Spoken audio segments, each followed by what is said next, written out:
Hi everyone, my name is Shauna in case you don't know, and welcome back to another video.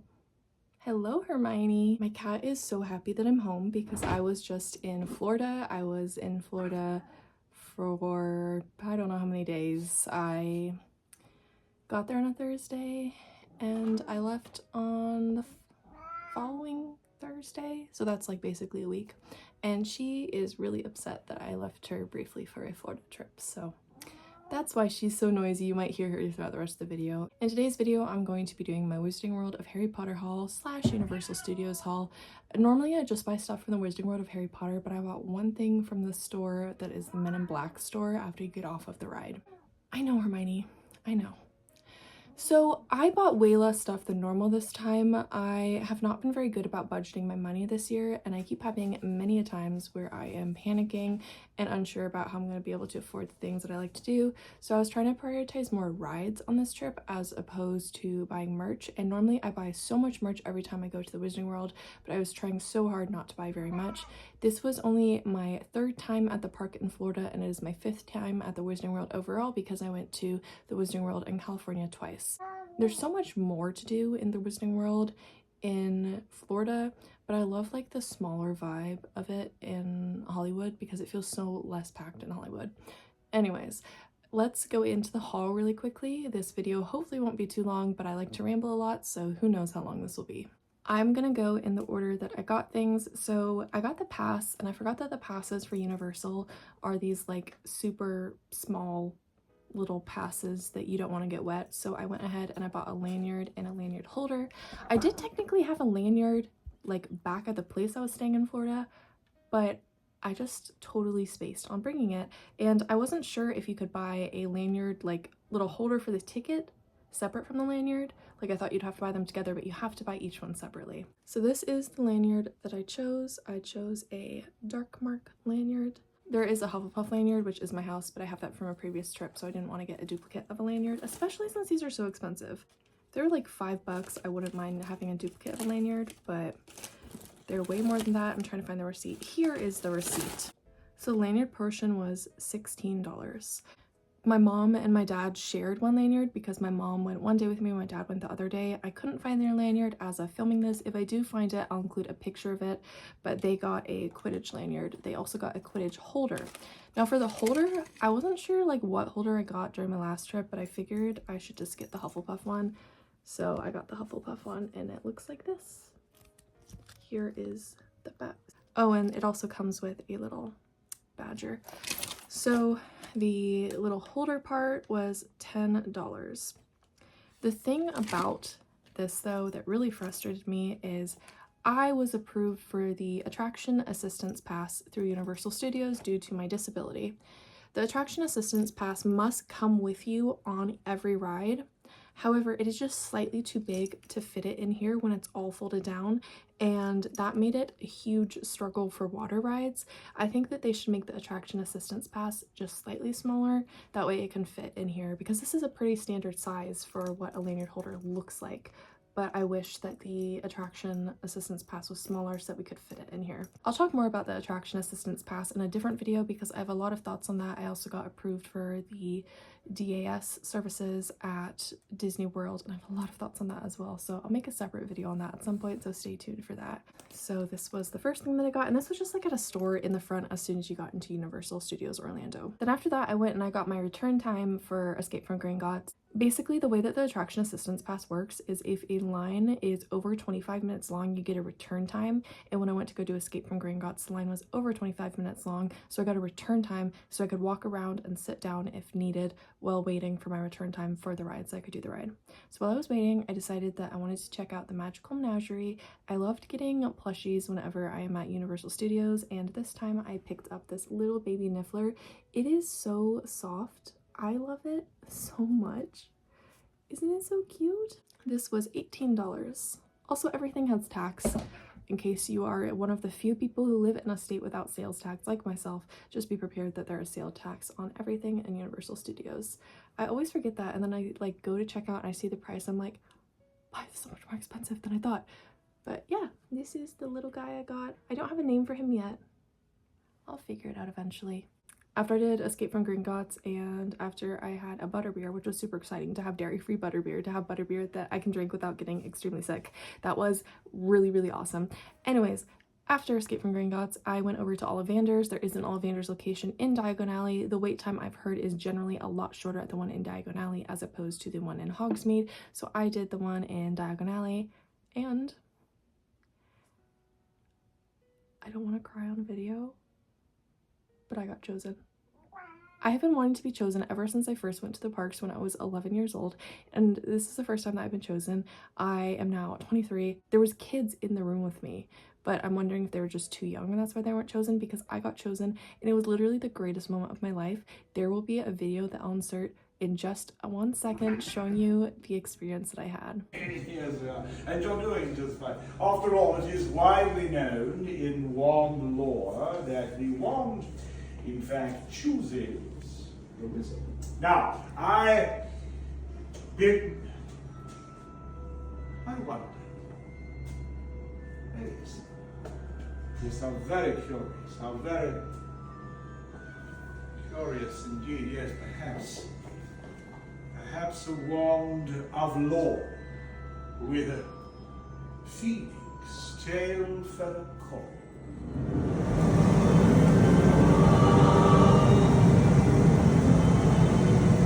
That's a perfect fit, yes. A wand of laurel is good for enhancing your magic and for protection, and favors a wizard that is ambitious. And with a phoenix tail feather core, you are truly destined to make a mark, if I may. So yeah, that was the experience that I had. It was so epic, and I was trying to be like cool and not like scream my head off and like jump up and down with excitement, but I was like smiling the whole time. I wish you could have seen my face from the front because I was just like so incredibly happy to have been chosen. The wand maker was like pulling out different wand options and I was like, this one's so pretty, I want this one, I want this one, I want this one. But then it got to mine and I was like, I will do mine. I do not care that this is not the prettiest option. This is the one that chose me. This is the one that I'm doing. So I got the little Ollivander's bag to go with it. It got crushed in the luggage. There was also such bad turbulence on the plane on the way home, so a lot of my stuff got slightly damaged. You'll see more of this later. For some reason I thought the bags were like blue, but apparently they're black and I just misremembered them.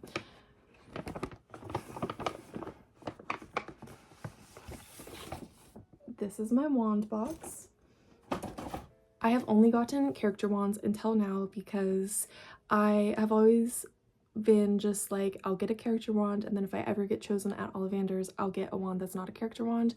And since I got chosen, this one is not a character wand. There is the side of it. The box is very differently shaped than the character wand boxes. Are you ready to see my wand? It's still a pretty wand. It just isn't the prettiest option. Oh, and before I open it, this is a laurel wand. Also, something really exciting about being chosen for this is the interactive wand I got was in Universal Studios Hollywood. That was the one that I'd been using until I got this.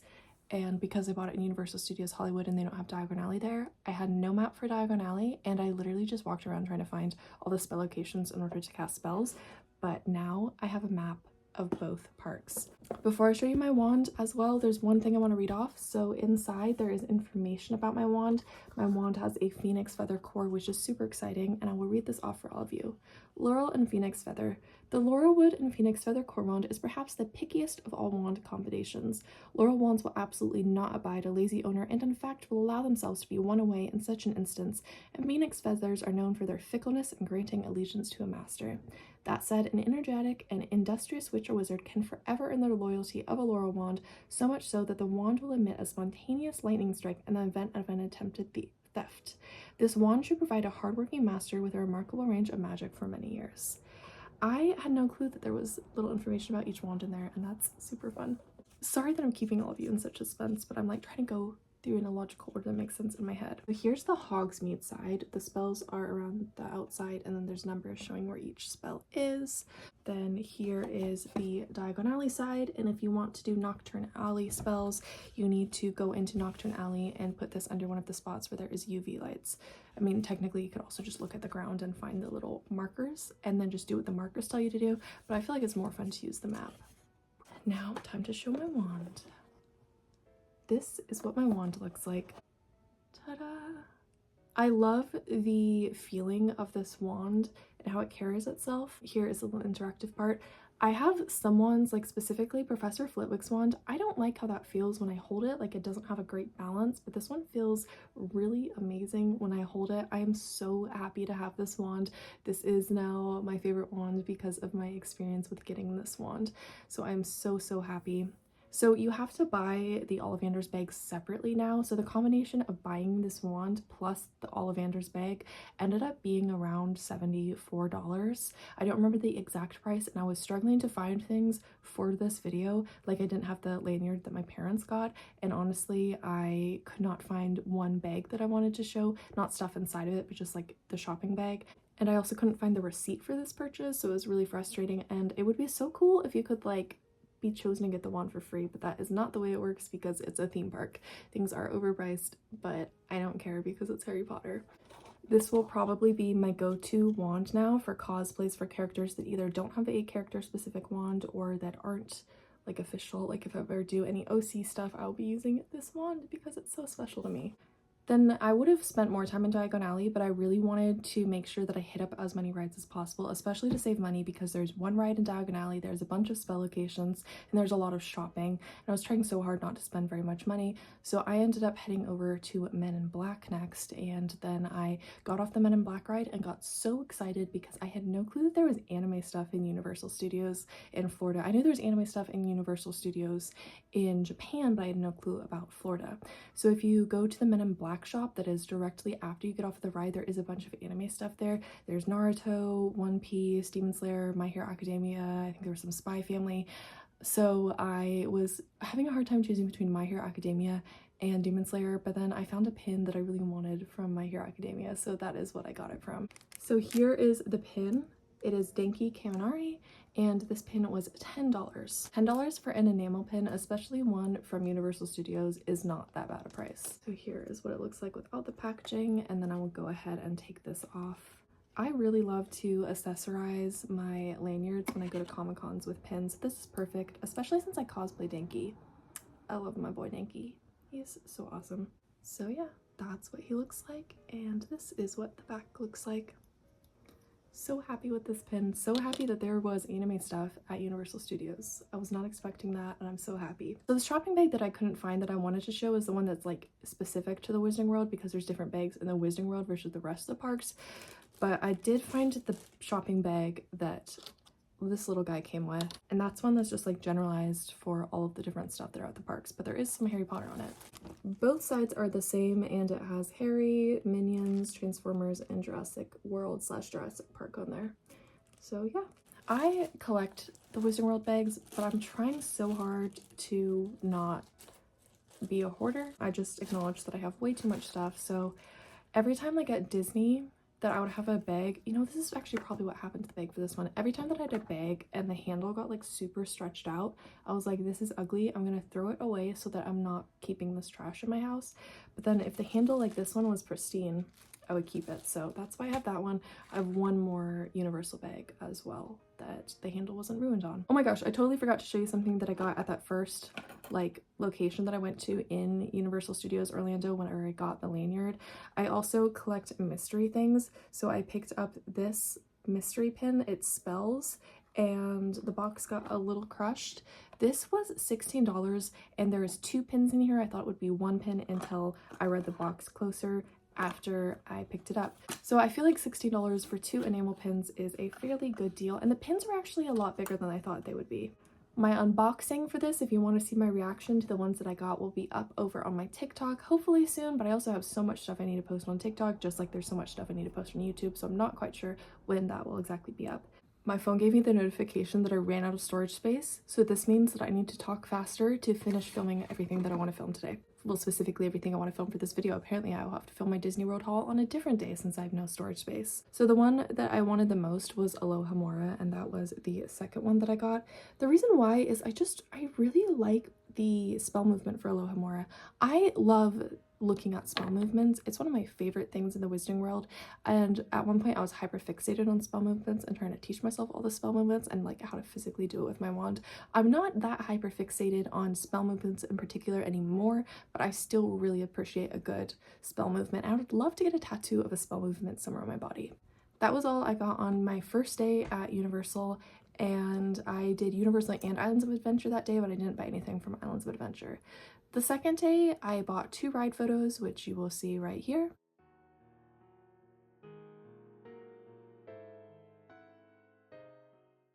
This is the one for Hagrid's Magical Creature Motorbike Adventure, which was so good, but I have a chronic illness and the G-force accelerations made my body not feel good, but the ride was so amazing that I don't regret going on it. I also got a Ruby Pass from going on Hagrid's Magical Motorbike Adventure, well, from trying to go on it. I was in line for about 40 minutes. I was in an undercover area, but it was really hot and there was no air ventilation in that room. And after a long day at the parks and trying to do that ride last, I wasn't feeling well. My dad had left me at that point because he chickened out of the ride, so I was alone in line. I ended up laying down and trying not to pass out. I considered trying to ask someone near me to go and get a staff member so that I could be rushed to medical, but I was like, no, I need to tough this out, because if I get rushed to medical right now, they aren't gonna let me on this ride. So I was like, I'm just gonna tough it out and try not to pass out. But then eventually, after like 40 minutes, the ride announced that it was shut down. After I left the ride area, I went and met up with my dad, and I got 2 Ruby Passes, one for him and one for me, which I used the next day to finally ride Hagrid's Magical Motorbike Adventure. A Ruby Pass, in case you don't know, what is so special about it is that it applies to pretty much all the rides in the park except for Pteranodon Flyers, and this is a big deal because Hagrid's Magical Motorbike Adventure doesn't have a fast pass option. It has single rider and it has an option for people with the attraction assistance pass, but there's no fast pass. So to get a Ruby Pass that I could use on Hagrid's Magical Motorbike Adventure, it was a complete lifesaver. I also got another pass later, which I will tell you about last, and I physically have that pass with me because I was not able to use it, unfortunately. So yeah, I do not look great on either of my ride photos from Universal, but it's fine. The ride photos were $25 for a digital download.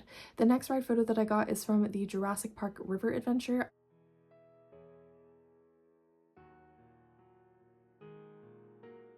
I love this ride so much. Drops aren't the greatest on my stomach, but the ride is still so much fun and I love it so much. Again, I don't look the greatest on that ride photo, and the ride photo was $25.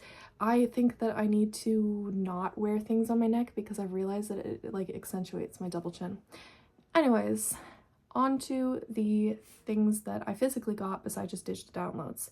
So I got this Honeydukes cooler that was super cute, and it's very small, which is really nice. I, in case you don't know, can't eat solid food. I am on a liquid diet, unfortunately. I can have like sorbet if it's dairy free and wheat free, and I can have like lollipops if I suck on them and don't chew them. So that's about the extent of what I can have besides just liquids. So I will be using this for sure, especially I feel like it would be really cute to use at Comic-Cons, which is part of the reason I got it. I bought the minimum amount required in order to get this for $15. If you were to buy this by yourself, I believe it would have been $25. I got 2 treats for myself. Again, I can only have lollipops. So I got an acid pop, which I have had before. The acid pop was $6. I actually can't have most of the treats anymore at the Wizarding World because I can have things that are produced in the same facility as products made with wheat. I can have those, and most of the time I won't get sick on those. But if it says produced with the same equipment as stuff that's made with wheat, I can't have it, which applies to literally almost all of the candy except for the lollipop candies, which just sucks. So here is what this looks like right there. I've tried this before. It's good. I like it. My favorite Wizarding World candy is still Fizzing Whizbees, but I cannot have those anymore. And I want to cry because unless someone invents a cure for celiacs, I can never have that again. Or I can, I'll just get really sick.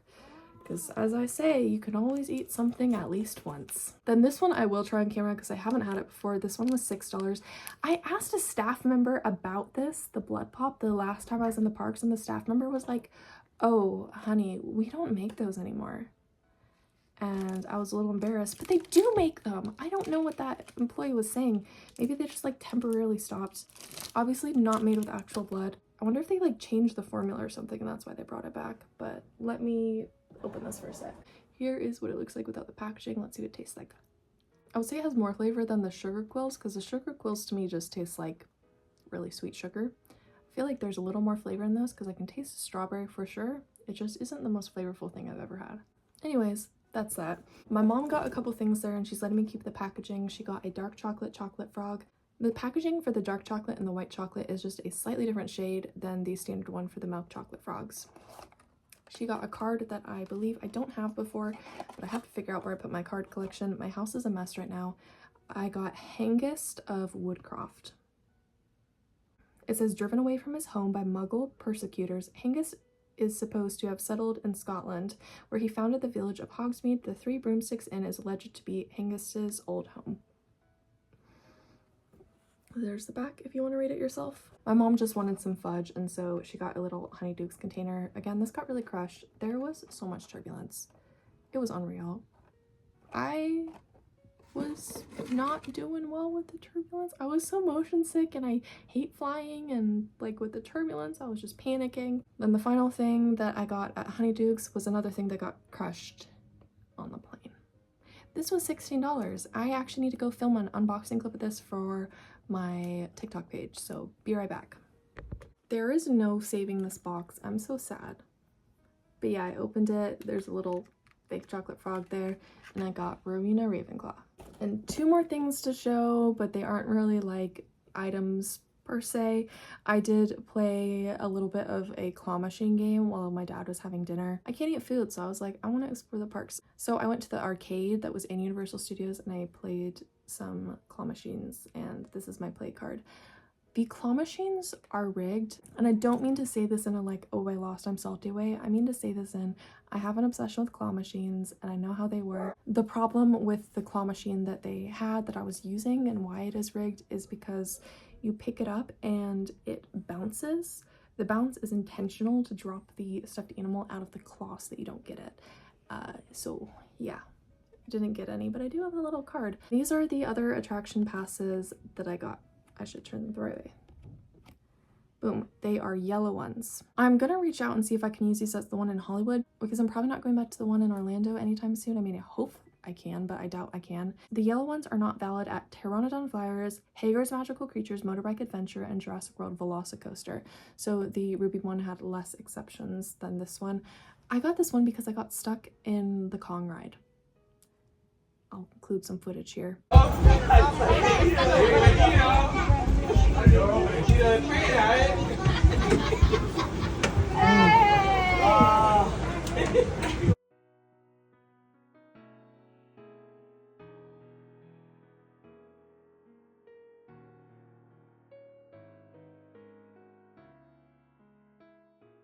Essentially, I wanted to do the Kong ride. The wait was super short. I thought this would be a great last minute ride before I leave the parks. I had to leave the parks at like 4:30 to run and go catch my flight, which I didn't need to do that because my flight was delayed because basically all the major airlines were having issues, and luckily I was on one of the few airlines the flights could still take off, but there was technical issues that were causing issues with the flight, and then there was also a huge thunderstorm, so my flight was delayed by over 2 hours, which was not the greatest.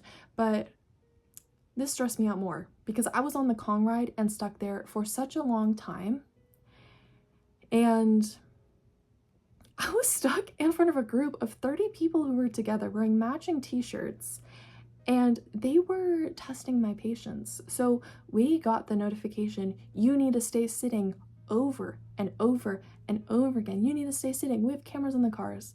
And the people in front of me, I knew that a good majority of them spoke English, but I also knew that the kids didn't speak English the greatest based on what I was overhearing, which if the kids don't speak the English the greatest, but the adults speak English really well, the adults should be like, here's what you need to do, kiddos. And also the group of like 30 people in front of me at one point decided to do a synchronized clapping routine.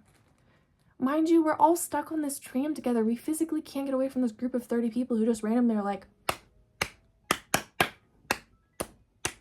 and I was like, please stop. We we are all stuck here. We are not having a great time. We don't need to add 30 people doing synchronized clapping on top of this.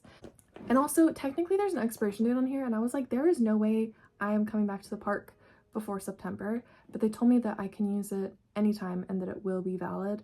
But I'm gonna reach out to Universal Orlando via email and just like have it written down that I can use this whenever I return to the parks next, in case the next time I go to the parks they're like, oh, you can't use that. I'm gonna be like, here's the written proof that I can use it. So that's the situation with this. But I've never had to be evacuated off of a ride before. That was wild. Like, I've had a ton of times where I've been stuck on rides, including at Universal, because I've gotten stuck on Forbidden Journey. I think I got stuck on Forbidden Journey only once, but I was stuck there for a while, which was sort of fun because I got to see like all the animatronics. But the way that they decide which of these passes you get depends on the ride that you're stuck in, and also it depends on how long you're waiting for. So I got a yellow pass because we were waiting there for a while, but we didn't reach the like limit for yellow. Like if we had been waiting there longer, we would have got a different color that would have not has many exceptions. I'm gonna put them in here and then hang them up on my wall so I don't lose them. But yeah, that was an experience. First time being evacuated from a ride. That was fun. Sort of. If I was stuck with a different group of people, it would have been fun. So that is all for my Wizarding World of Harry Potter haul and my Universal Studios haul. I hope all of you enjoyed this video. If you did, feel free to give it a thumbs up and subscribe to me if you haven't already. My schedule has been a little chaotic recently just because of how busy I have been, but I'm hoping to get back to my normal schedule of one video a week very, very soon. My other Wizarding World of Harry Potter hauls will be linked down in the description below. I believe I have 3 of those up so far. I've been to the park 5 times, but this is only my 4th haul because the first time I went to the park, I was a little 11-year-old who did not understand YouTube, and I don't think 11-year-olds should have their own YouTube channel, so it's fine. But yeah, this was all the stuff that I got, and I'm so happy with all the stuff that I got, especially to have my very own wand. It's so exciting. If you want to see videos and pictures from my trip, head on over to my Instagram page where I will have stuff up very soon if it isn't up already. I'm gonna do one post for Orlando, like Universal Orlando Resort, and then one post for Ends of Adventure, and there's sort of like photo and video dumps, if that makes any sense. I hope all of you are having a great summer and keeping cool, and I will see all of you in my next video. Until next time, goodbye!